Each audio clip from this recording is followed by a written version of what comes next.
Hello दोस्तों, नमस्कार। आप सभी का स्वागत है आपके अपने YouTube channel current affairs magic में। और आज है 2 मई और आज हम बात करेंगे 2 मई के करंट अफेयर्स की। तो चलिए अपने पहले क्वेश्चन की ओर। हमारा पहला क्वेश्चन है, अंतर्राष्ट्रीय श्रमिक दिवस कब मनाया जाता है? यानी इंटरनेशनल लेबर डे। यह मनाया जाता है हर वर्ष 1 मई को।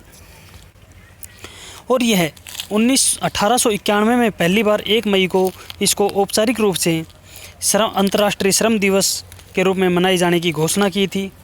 और इसको भारत में जो पहला श्रम दिवस 1 मई को 1923 में मनाया गया था, जो लेबर किसान पार्टी ऑफ हिंदुस्तान है उसके द्वारा यह मद्रास में मनाया गया था। जब इसके अंदर जो ये मजदूर दिवस मनाया गया, इसके अंदर लाल झंडे का इस्तेमाल किया गया था एक प्रतीक के रूप में। और जो हमारे अंतर्राष्ट्रीय श्रमिक है वो मराठी में कामगार दिवस और तमिल में उजीपालरा नाल के नाम से भी मनाते हैं। अब इस दिन को मनाए जाने की जो नींव पड़ी वो है 1886 में 1 मई को पहली बार संयुक्त राज्य अमेरिका में लोगों ने काम की अवधि को अधिकतम 8 घंटे प्रतिदिन निर्धारित करने के लिए हड़ताल की थी।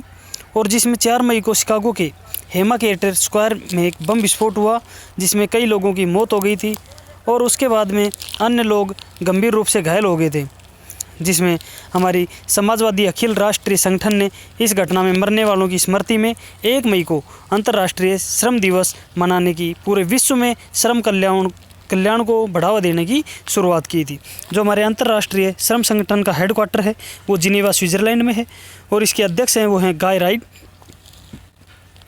इसकी स्थापना 1919 में हुई थी। हमारा अगला क्वेश्चन है कि जापान ने ऑर्डर ऑफ राइजिंग सन से किसे सम्मानित किया? तो यह मणिपुर के एक डॉक्टर हैं थंगजाम दबाली सिंह। इनको जापान सरकार ने ऑर्डर ऑफ राइजिंग सन से सम्मानित किया है। यह पुरस्कार उन्हें भारत में जापान की बेहतर समझ को बढ़ावा देने और दोनों देशों के संबंधों को मजबूत बनाने के लिए दिया गया है। जो थंगजाम हैं, ये थंगजाम दनबाली सिंह हैं, जो पेशे से एक एलोपैथिक डॉक्टर हैं और मणिपुर टूरिज्म फोरम के संस्थापक हैं। और उन्होंने द्वितीय विश्व युद्ध के इम्फाल युद्ध की 17वीं वर्षगांठ के अवसर पर कार्यक्रम का आयोजन किया था, जिसमें यह भारत में जापान के दूतावास के अधिकारियों सहित कई जापानी नागरिकों ने हिस्सा लिया था। अब जो ये है order of the rising sun, ये क्या है? यह एक सम्मान है। ये जापान की संस्कृति, पर्यावरण संरक्षण के प्रचार और अंतर्राष्ट्रीय संबंधों में जो उपलब्धि हासिल करने वाले जो व्यक्ति हैं उनको यह दिया जाता है। और जो ये सम्मान दिया जाता है, इसकी शुरुआत जापान के एक बादशाह थे मेईजी, उन्होंने 1875 में की थी। जापान की राजधानी टोक्यो है और यहाँ की मुद्रा है येन। जापान के प्रधानमंत्री हैं शिंजो आबे। हमारा अगला क्वेश्चन है कि गूगल पे इंडिया की नई सलाहकार किसे नियुक्त किया? तो जो गूगल पे है उसकी जो सलाहकार नियुक्त की गई है वो एक्सिस बैंक की जो पूर्व सीईओ हैं शिखा शर्मा, उनको गूगल पे इंडिया का सलाहकार नियुक्त किया गया है। जो गूगल पे है यूपीआई के लिए एक प्रमुख ऐप है जो अमेजन पे, पेटीएम आदि के ज़रिए यूपीआई सुविधा मुहैया कराता है। गूगल के जो सीईओ हैं वर्तमान में वो सुंदर पिचई हैं। और जो अल्फ़ाबेट इंक है एक गूगल की ही एक कंपनी है। अंशुला कांत जो वर्ल्ड बैंक में भी सलाहकार हैं, जो अभी नियुक्त की गई थी। AIIA ने किसके साथ मिलकर आयु रक्षा कार्यक्रम आयोजित किया है? तो AIIA की बात करें तो यह है हमारी अखिल भारतीय आयुर्वेदिक संस्था और जो यह है आयुष मंत्रालय के अंतर्गत आती है।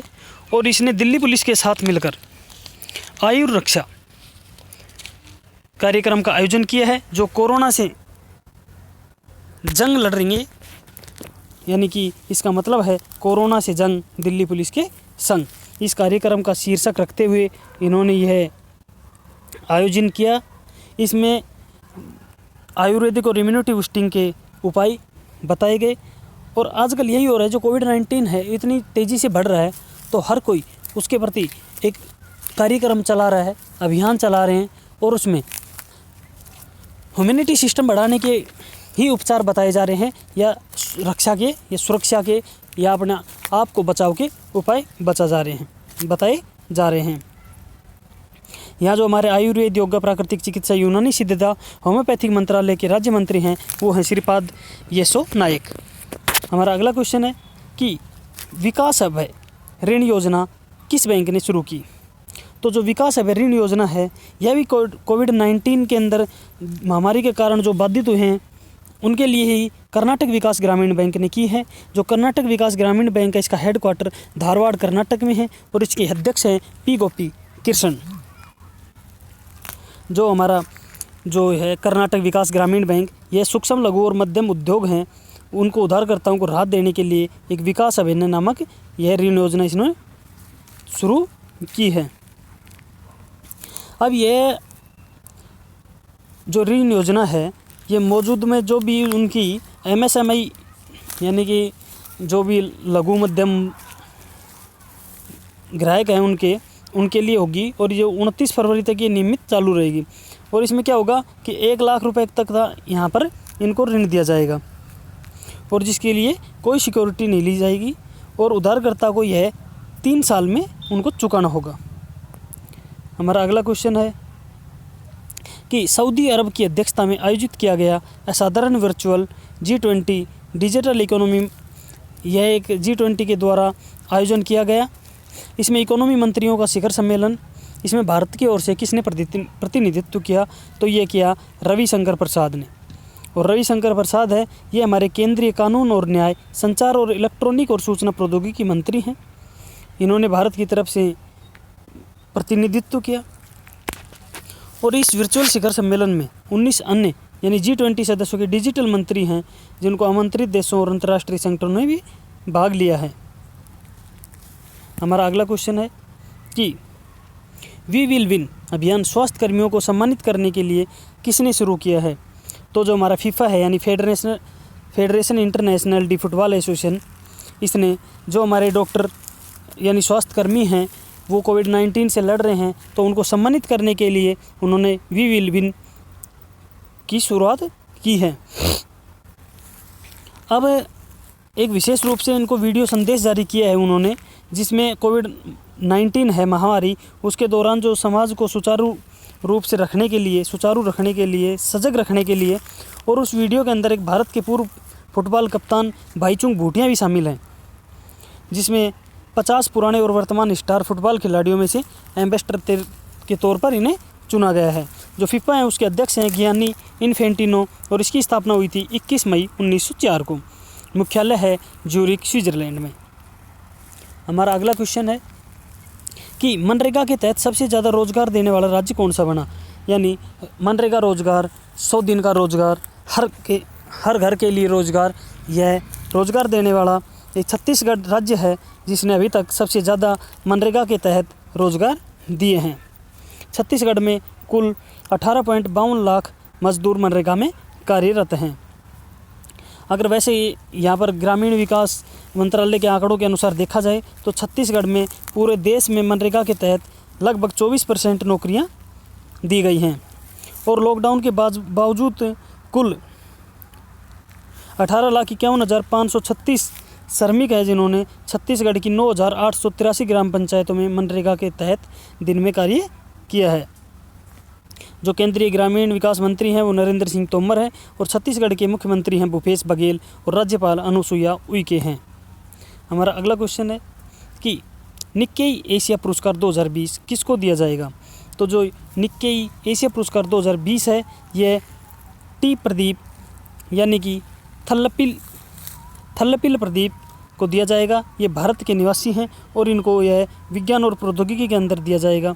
यह पुरस्कार 3 क्षेत्रों के अंदर दिया जाता है: आर्थिक और व्यावसायिक नवाचार, विज्ञान और प्रौद्योगिकी और संस्कृति और समुदाय में। तो जो विज्ञान और प्रौद्योगिकी है उसमें हमारे प्रोफेसर थलपिल प्रदीप जी को दे दिया गया है और संस्कृति और जो समुदाय है उसमें जो राम प्रसाद कदेल हैं ये नेपाल से हैं, इनको दिया गया है। आर्थिक और व्यावसायिक नवाचार ये दिया गया है एंथनी टेन और टेन होई लिंग को, ये दोनों मलेशिया के हैं। अब जो इसमें जो हमारे टी प्रदीप को यह पुरस्कार दिया गया है यह इनकी एक नैनो टेक्नोलॉजी सक्षम पानी फिल्टर विकसित करने के लिए दिया गया है, जिसे भारत में 2 पैसे प्रति लीटर की दर पर ये पीने योग्य स्वच्छ पानी मिल सकेगा। ऐसी इन्होंने एक डिवाइस विकसित की है और इसमें भारत सरकार द्वारा देश के सर्वोच्च नागरिक सम्मान यानी कि पद्मश्री पुरस्कार से भी इनको सम्मानित किया गया था। अभी हमारा अगला क्वेश्चन है कि कोयला मंत्रालय ने कोयला खदानों के निरंतर परिचालन के लिए PMU स्थापित किया। हमारे कोयला मंत्री कौन हैं? तो जो PMU है यह है परियोजना निगरानी इकाई यानी प्रोजेक्ट मॉनिटरिंग यूनिट PMU। इसकी स्थापना की है इन्होंने। जो कोयला खदान हैं वो कोविड-19 के अंतर भी यह चलती रहें और कोयले की कमी ना आए, इसके लिए तो हमारे जो कोयला मंत्री हैं प्रहलाद जोशी हैं। जो हमारे प्रहलाद पटेल हैं, इनमें कन्फ्यूजन होता है प्रहलाद जोशी और प्रहलाद पटेल। तो प्रहलाद जोशी हैं वो कोयला मंत्री हैं और प्रहलाद पटेल हैं वो हमारे पर्यटन मंत्री हैं। पीयूष गोयल हैं वो हमारे रेल मंत्री हैं और गजेंद्र सिंह शेखावत जल संसाधन मंत्री हैं। हमारा अगला क्वेश्चन है कि दुनिया का सबसे ज़्यादा देखे जाने वाला कार्यक्रम कौन सा बना? तो सबसे ज़्यादा देखे जाने वाला कार्यक्रम ये रामायण बना और ये कभी से बहुत पहले से ये बहुत ज़्यादा देखे जाने वाला एक कार्यक्रम था। 1980 के दशक में भारत की ये महाकाव्य पौराणिक कथा है रामायण। यह धारावाहिक ने दुनिया भर में सबसे ज़्यादा देखे जाने वाले कार्यक्रम का विश्व रिकॉर्ड बनाया था और अब 16 अप्रैल 2020 को इसने एक दिन के अंदर पूरी दुनिया में 7.7 करोड़ दर्शकों द्वारा देखा गया। और वैसे जो ये है इस कार्यक्रम ने साल 2003 में भी दुनिया में सबसे ज़्यादा देखी जाने वाली पौराणिक सीरीज़ के लिए इसको लिम्का बुक ऑफ रिकॉर्ड्स में अपना नाम दर्ज करवाया था। हमारा अगला क्वेश्चन है कि कोविड-19 से निपटने के लिए यश कार्यक्रम किसने लॉन्च किया? तो यश कार्यक्रम NCSTC और DST ये दोनों ने मिलकर किया है। NCSTC का मतलब है national council for science and technology communication और DST का मतलब है विज्ञान और प्रौद्योगिकी विभाग। इन्होंने कोविड-19 पर केंद्रित एक स्वास्थ्य और जोखिम संचार कम्युनिकेशन कार्यक्रम यानी year of awareness of science and health यानी यस यह कार्यक्रम इन्होंने शुरू किया है। जो इसका उद्देश्य होगा, इसकी पहल करने का जो उद्देश्य है वह है कि जो सार्वजनिक सहभागिता है उनको प्रोत्साहित करना, जो समुदाय हैं उनको कोविड-19 के प्रति जागरूक करना, उनकी भावना को बढ़ाना और सरकार इनके जानकारी के संबंध रखेगी, इनसे हर जोखिम पर प्रबंध करेगी जोखिमों का और इनको आत्मविश्वास पैदा करेगी इन्हें। हमारे जो केंद्रीय विज्ञान और प्रौद्योगिकी मंत्री हैं वो हैं हर्षवर्धन सिंह। हमारा अगला क्वेश्चन है कि काले चावल और टेराकोटा को GI टैग मिला है, ये कहाँ से संबंधित है? जो काले चावल हैं ये मणिपुर से हैं और जो टेराकोटा है ये गोरखपुर से हैं और इन दोनों को अभी GI टैग दिया गया है।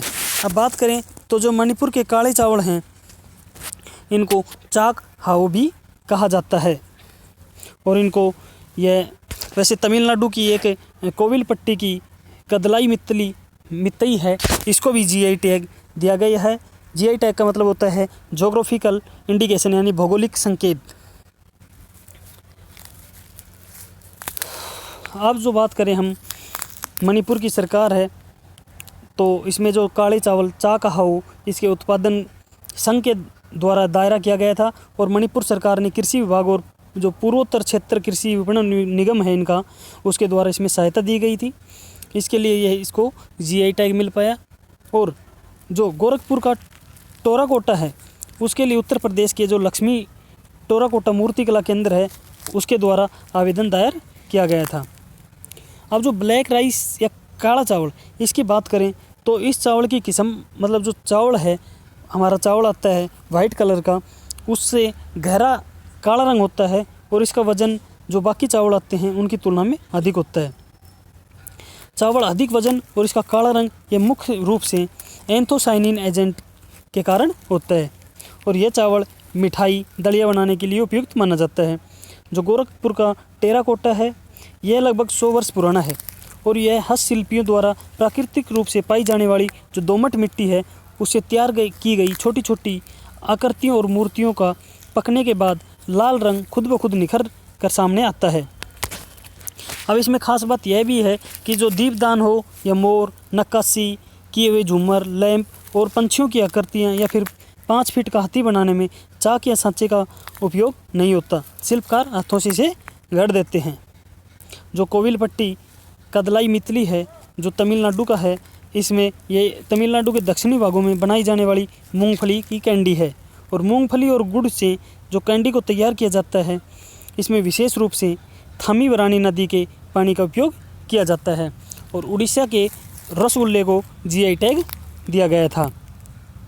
हम बात करें आज के निधनों की, तो जो भारत के पूर्व फुटबॉल कप्तान हैं चुन्नी गोस्वामी, उनका निधन हो गया है। और वह 1962 में एशियाई खेलों में स्वर्ण पदक जीतने वाले भारतीय फुटबॉल टीम के कप्तान थे। उनकी कप्तानी में भारत ने 1964 में एशियाई कप में उपविजेता भी रहा था। जो चुन्नी गोस्वामी थे, उन्होंने 1957 में अपना अंतर्राष्ट्रीय कैरियर शुरू किया था और उसके बाद में वह राष्ट्रीय टीमों के सबसे बड़े सितारे के रूप में उभरे। और उन्होंने 27 साल की उम्र में यानी 1964 में अंतर्राष्ट्रीय फुटबॉल को अलविदा कह दिया और उन्होंने क्लब फुटबॉल में मोहन बागान के लिए खेला। और उसके अलावा भी एक वो अच्छे क्रिकेटर भी थे जिन्हें 1971-72 में सीजन में बंगाल रणजी ट्रॉफी टीम का कप्तान बनाया गया था। एक हमारी स्वतंत्रता सेनानी और पद्मश्री से सम्मानित गांधीवादी विचारक हेमा भारती थी, जिनका 101 वर्ष की उम्र में निधन हो गया है। ये स्वतंत्रता कार्यकर्ता, सामाजिक कार्यकर्ता और सर्वोदय नेता के रूप में बहुत लोकप्रिय थी। और इनका जन्म 19 फरवरी 1919 को असम में हुआ था। जो हेमा भारली थी, इसने 1950 में जो उत्तरी लक्ष्मीपुर में जो भूकंप आया था, उसके राहत कार्यों में इसने योगदान दिया। 1962 में इसने चीनी आक्रमण में असम अरुणाचल प्रदेश की सीमा पर लोगों की मदद की। और 1951 में इसने विनोबा भावे द्वारा शुरू किए गए भूदान आंदोलन में भी यह शामिल हुई और वहाँ से यह प्रमुख नेता बनकर उभरी।